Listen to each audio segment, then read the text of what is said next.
Hingusgan pa sa City of Talisay Traffic Operations and Development Authority kung City Toda ang pagbukod sa mga traffic violators bisan kung minor violation lang ang nalapas sa motorista. Ano ang report ni Femery Dumabo?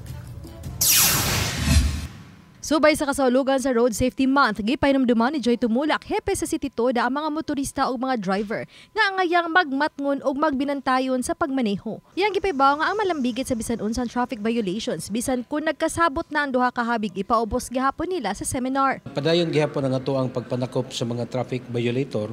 So magpadayon ta tungod kay pinaagi sa pagdakop sa mga traffic violator, malikayan nato ang mga disgrasya.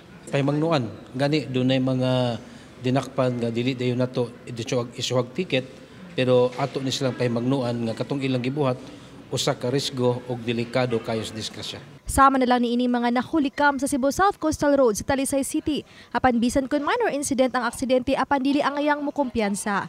Nahitabo ang aksidente sa intersection sa Cebu South Coastal Road ug Calmar Street nga nakuhaan og video sa Command Center nga naghunong na ang sakyanan kay stop signal. Makita sa CCTV ang driver sa kaduhang sakyanan nga naghunong sa middle lane mibukas sa pultahan sa habig sa driver's seat ug na timing sa pag-agi sa motorsiklo nga nangitag kalutsan sa naghunong nga mga sakyanan. Mayong pagkatumba sa motorista o sa motor ni ini.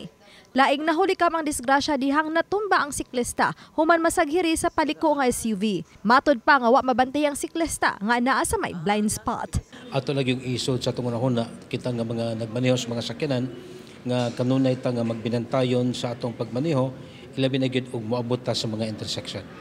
Oban ni Cleofer Lumaya Gogrod Prado, Femery Dumabok. Balitang Bisdak.